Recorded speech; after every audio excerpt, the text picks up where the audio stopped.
Good morning all of you.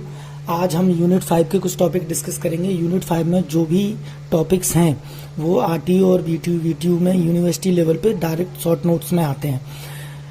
Basically जो unit 5 आपकी है वो बेसिकली एप्लीकेशन लेयर पे बेस्ड है। एप्लीकेशन लेयर जो हमने यूएसआई मॉडल और टीसीपीआई मॉडल में रीड किया हुआ है, पढ़ा हुआ है, उसमें कुछ एप्लीकेशंस हैं जो सीधे शॉर्ट नोट्स में आती हैं। तो सबसे पहले हम डिस्कस करेंगे www। www means है world wide web. The www has a unique combination of flexibility, portability and user-friendly features. The World Wide Web, commonly known as the web, is an information system where documents and other resources are available. English scientist Tim Berners-Lee invented the www in 1989. The www today is a distributed client-server system in which a client using a browser can access services provide the server. इसका मतलब ये है कि www एक तरह का platform है जिसपे कोई भी क्लाइंट या यूजर इंटरनेट पे जो वेबसाइट्स हैं उसकी सर्विसेज को एक्सेस कर पाएगा। अगर हम इसके आर्किटेक्चर से समझते हैं तो ये क्लाइंट है, ये आपकी साइट ए है, ये आपकी साइट बी है। इस क्लाइंट ने सबसे पहले क्या किया, एक रिक्वेस्ट भेजी इस साइट के ऊपर। रिक्वेस्ट भेजेगा, वो रिक्वेस्ट भेजने के बाद जब ये रिक्वेस्ट साइट ए के पास गई तो साइट ए ने उसका पर्टिकुलर उस रिक्वेस्ट के पर्टिकुलर अकॉर्डिंग एक वेब पेज उस क्लाइंट को प्रोवाइड कर दिया। दैट मीन्स किसी भी क्लाइंट ने जब रिक्वेस्ट की तो उसके बाद उस डायरेक्ट रिप्लाई में जो सर्विसेज वो चाह रहा था, एक्सेस करना चाह रहा था, वो सर्विसेज उसने क्लाइंट को दे दी। उसी प्रकार ये क्लाइंट दूसरी साइट से कुछ मटेरियल एक्सेस करना चाह रहा है या कुछ सर्विसेज एक्सेस करना चाह रहा है तो उसने उसी प्रकार उसको भी रिक्वेस्ट भेजी और साइट बी ने उसी प्रकार उसको वेब पेज या जो सर्विसेज हैं वो उसको क्लाइंट को भेज दी, सेंड कर दी। तो this is the basic architecture of www means world wide web. Next है आपका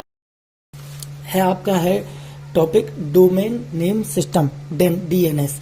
DNS is a client server program can support an email program to find its IP address of an email receiver. The DNS client program send a request to a DNS server to map the email address to the corresponding IP address.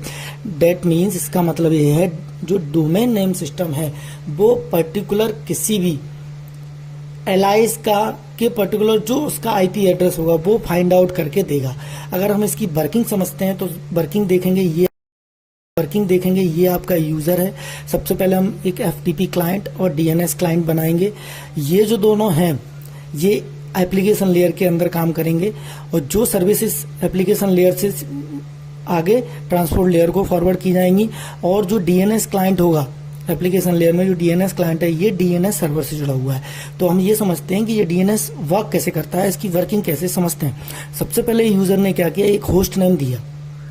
पहला step क्या था, user ने, ये आपका user है, user ने host name दिया जो FTP क्लाइंट के पास आया।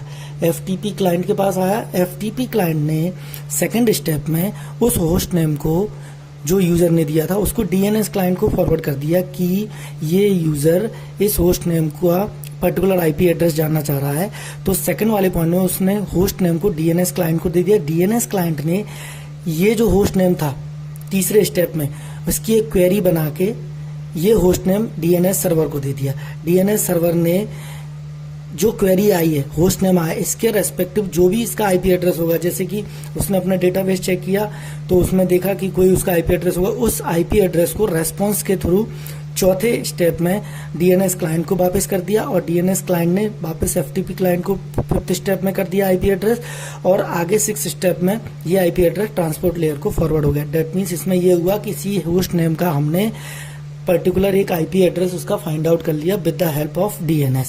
अगर इसको एग्जांपल के थ्रू समझते हैं तो यूजर ने सबसे पहले मान लो होस्ट नेम कोई www.gmail.com लिया। gmail.com is a host name, इसका वो पर्टिकुलर IP एड्रेस जानना चाह रहा है।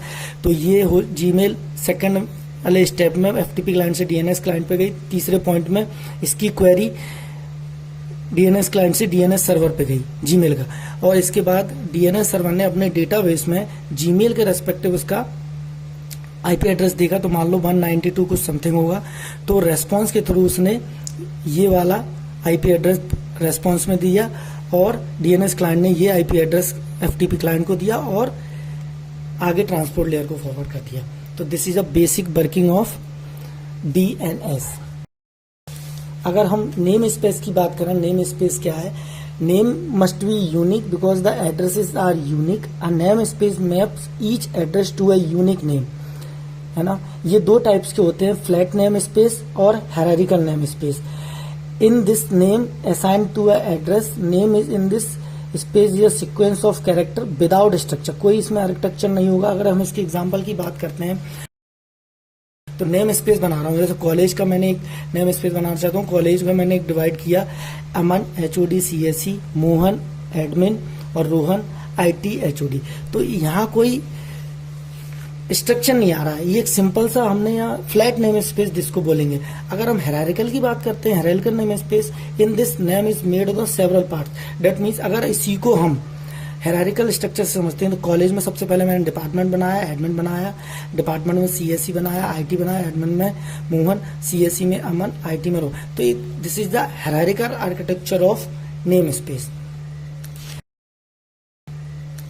नेक्स्ट समझते हैं फाइल ट्रांसफर प्रोटोकॉल, FTP। नाम से ही क्लियर हो रहा है कि ये फाइल को ट्रांसफर करेगा। तो FTP is a standard mechanism to provide by TCP/IP for copying a file from one host to another.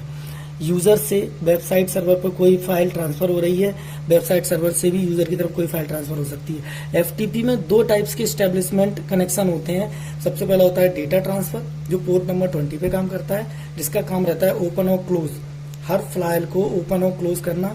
और सेकंड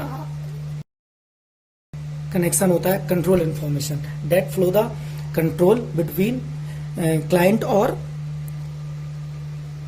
सर्वर।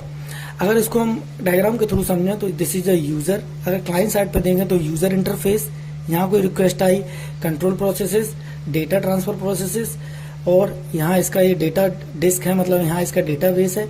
ये नेटवर्क, ये क्लाइंट साइड का आर्किटेक्चर है, ये आपका सर्वर साइड का आर्किटेक्चर है। इस सर्वर साइड में डेटा ट्रांसफर प्रोसेस, इधर कंट्रोल प्रोसेस। कंट्रोल प्रोसेस से कंट्रोल प्रोसेस में क्या होगा? कंट्रोल कनेक्शन होगा, और डेटा ट्रांसफर प्रोसेस से डेटा कम्युनिकेशन होगा। यहाँ से डेटा ट्रांसफर होगा, यहाँ इसका कंट्रोल ट्रांसफर होगा, इसका खुद का एक डिस्क होगा।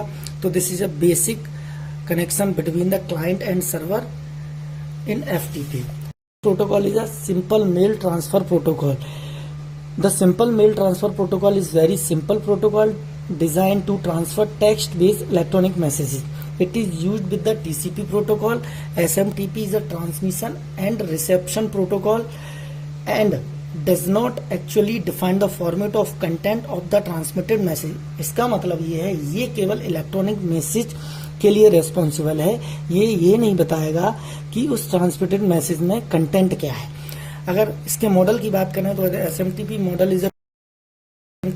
Is a two type end to end method. इस मेथड में क्या होगा? Use two different organization where store and forward methods used within an organization. Store and forward method में क्या होगा? सेकंड जो मॉडल है, used within a organization and store and forward methods are used within a system. यहाँ within a system store and forward mechanism use होगा, यहाँ store and forward within a organization allow होगा। अगर हम कुछ commands इसमें use करते हैं, SMT में हम कुछ कमांड यूज करते हैं, कुछ कमांड्स हैं जैसे कि हेलो क्या कमांड ये बताएगी कि identify the client to server. जब क्लाइंट और सर्वर के बीच में कनेक्शन होगा तो उसको आइडेंटिफाई करने के लिए हेलो कमांड यूज होगा। मेल, इनिशिएट अ मैसेज, हम मैसेज को इनिशिएट करना चाह रहे हैं उसके लिए मेल कमांड यूज करेंगे। Data, send data line by line, अगर डेटा जो सेंड होगा जब फ्रॉम क्लाइंट टू सर्वर तो वो लाइन बाई लाइन इस कमांड के थ्रू होगा डेटा के। और RCPT रिसेप्ट, आइडेंटिफाई रिसीवर, पर्टिकुलर किस रिसीवर पे वो चीज ट्रांसमिट होनी है, ट्रांसफर होनी है, ये चीज RCPT या रिसेप्शनिस्ट कमांड्स के थ्रू होगा। Thank you.